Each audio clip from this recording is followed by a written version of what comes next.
So hello everyone, Grosey here, welcome back. Today we've got another episode for the Unhuntables podcast series with Christopher. Hello.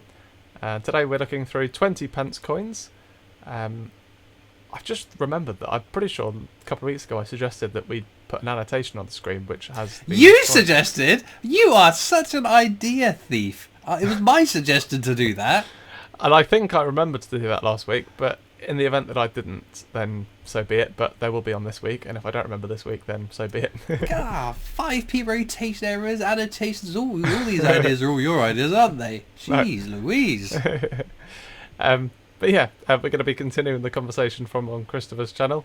We were talking about the new definitive coins, which hopefully we will be doing a nice fun episode going through some of those designs in a couple of weeks' time, if they are announced then. But yeah, now you've wound me up. What do you want to talk about? Well, I was just going to say, actually, just continuing on the definitives for a second. Do you think they will announce every single design at once, or do you reckon they will stagger them? Because I reckon it would be cool for them to release one per day for 8 days. I think that would be cool. That would be a very cool marketing ploy, because you could have a deep dive into each of the designs. Yeah.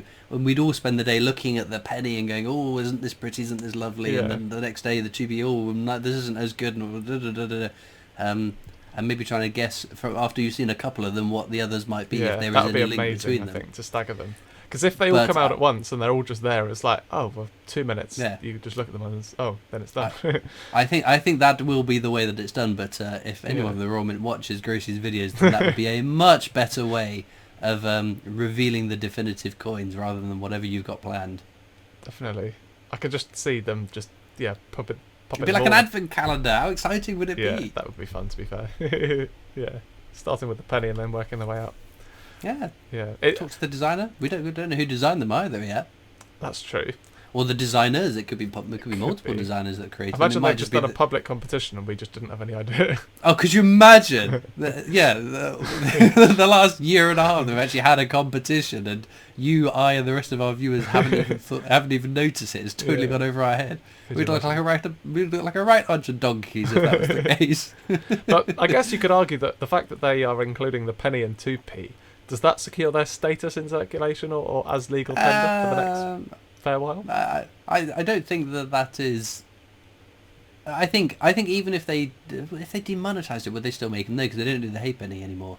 I don't know. I think that if they couldn't not do the pennies and the 2 pennies in a definitive set, even if there are plans that we're unaware of to remove them from circulation as a circulated coin.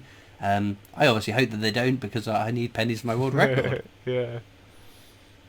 I mean, you have to go to 5p's next then.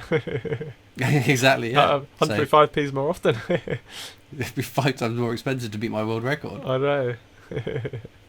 Yeah, but no, it'd be interesting to see what happens with those. I'm just looking at the show notes that we've got. I've put together for you. Well, the bits that we did. Fortunately, because we've not filmed this for the last 4 or 5 weeks, I can't believe it's already been that long. Because Christopher's had various other seemingly more important videos to upload. Oh yeah, blame that on me. Blame it on me. But there's been quite a few bits and bobs that have come out since last time, and there's been quite a lot of news, to be fair.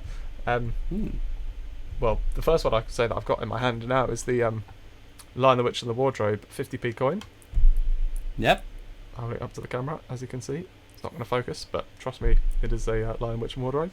What do you think of that design? There's no lion, there's no witch, there's no wardrobe. It blew my mind. I get. I've said it on my videos before. I'm not a fan of the Lion, the Witch and the Wardrobe. I get that the design on the 50p is an original illustration from the book, but I do like the coins to feel what they are. It blows my mind. There's no witch, there's no wardrobe. Yeah. I suppose you're probably right. I think it's a nice design, but yeah, I don't really know the film series not well enough. I think it's a design that's got a lot going on, but it's not totally lost in the detail. You know, like the first Winnie the Pooh and Friends was just like, it just looks like a big blobby mess. There is good definition in the design, so I think it's a cool looking coin, but it's not what I would have proposed as the coin of the Lion, the Witch and the Wardrobe. What else has come out? Mary Seacole, £5 coin. Yeah, it's actually an interesting coin, an interesting person, someone that was almost forgotten to history until fairly fairly recently. So I think that element of the history of her specifically is quite interesting. It's not the most exciting design, I don't think. Just a picture of her. I think if you compared her to her contemporaries like Florence Nightingale, the Florence Nightingale £2 coin is a bit more of an interesting design. Yeah. I mean, so I guess it would have been nice to see have a bit more creativity. I know I'm saying the problem with the last one is it didn't have a line the Witch of the Wardrobe, and now I'm saying, well, it's just Mary Seacole on the coin. There's a fine balance to you don't just want Mary Seacole printed on the coin. Oh, that's the Mary Seacole commemorative. But yeah, I think it's just a picture of her, isn't it? Yeah, but, that's it. It's an interesting story behind her that I wasn't aware of until the coin came out, and I researched who is this person then and found out so much stuff. It was quite interesting. That's it. And there's no teeth on this coin either. True, very true, very good. Seymour Unicorn. You can tell he's reading from my notes. He doesn't have a clue what he's talking about. Yeah, it's the latest Tudor Beast, the Seymour Unicorn. It's one of a few unique creatures in this series that wasn't in the Queen's Beast, although there was the Unicorn of Scotland in the Queen's Beast series. So it's the same animal, just with the different name. I still think the Royal Tudor Beasts have missed a little bit in my mind. I think the Queen's Beast collection, I don't know what it is about them, that they were so popular. There's just something about the designs that I really, really liked, and the Tudor Beasts aren't quite as exciting for some reason.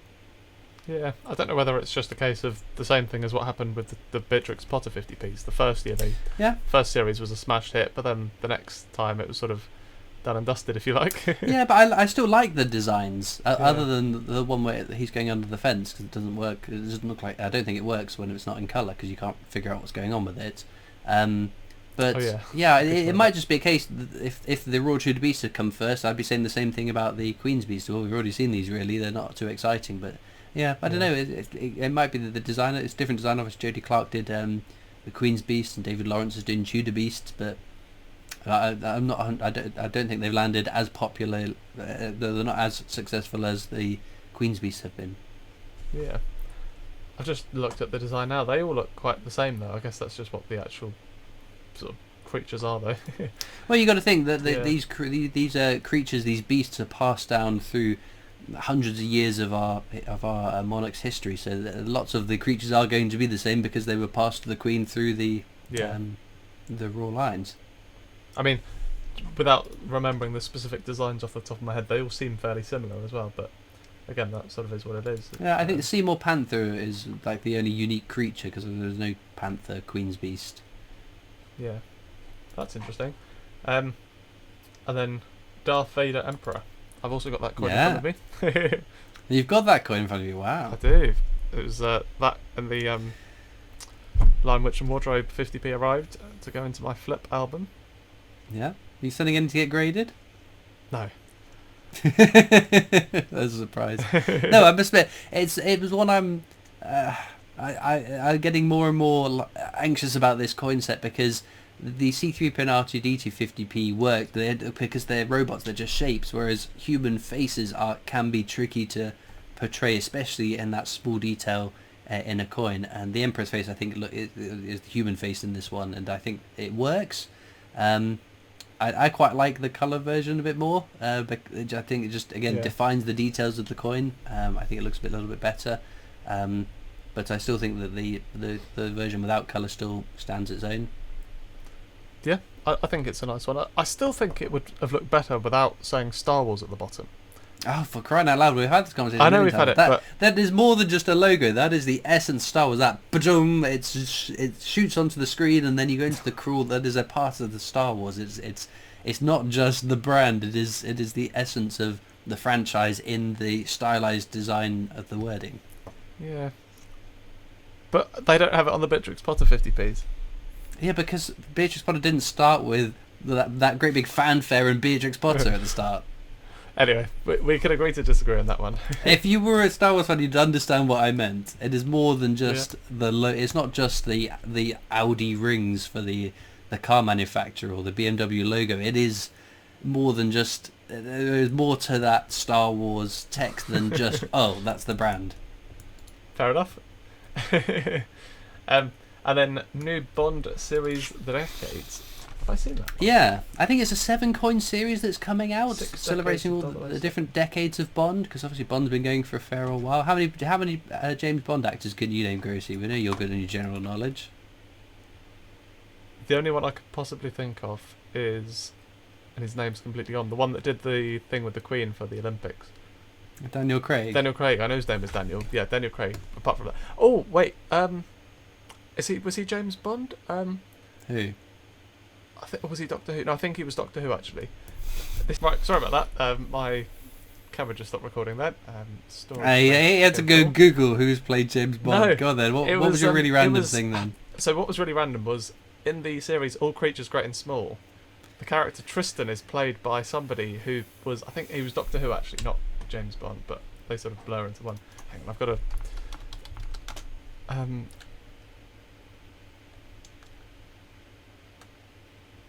His name? No, his name wasn't Timothy. That was Christopher Timothy, the actor who played James Herriot.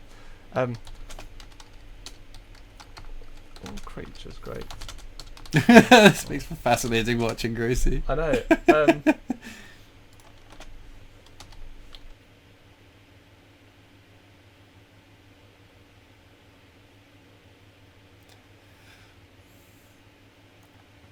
Okay, no. And then there's the one Bond actor I can't remember the name of. There's in Casino Royale, the first Casino Royale, not the Daniel Craig one. But yeah, it'd be interesting to see what it's going to be. I don't know whether it's going to be celebrating the different actors, or whether it will be the different films that came out in each decade, or some of the gadgets that came out in each decade. I know that it's the I can't remember what it's called, but the mini helicopter and one of the cars I think have been announced as designs. Is it hydrofoil? Is that a helicopter thing? I can't remember. No idea. Right. Well, you're closer to helicopters than I am with your planes, so. I know. No, as I said, apart from that, I can't. I'm not very good with actors, as you well know. So if I said Sean Connery, that wouldn't ring a bell? Sean Connery.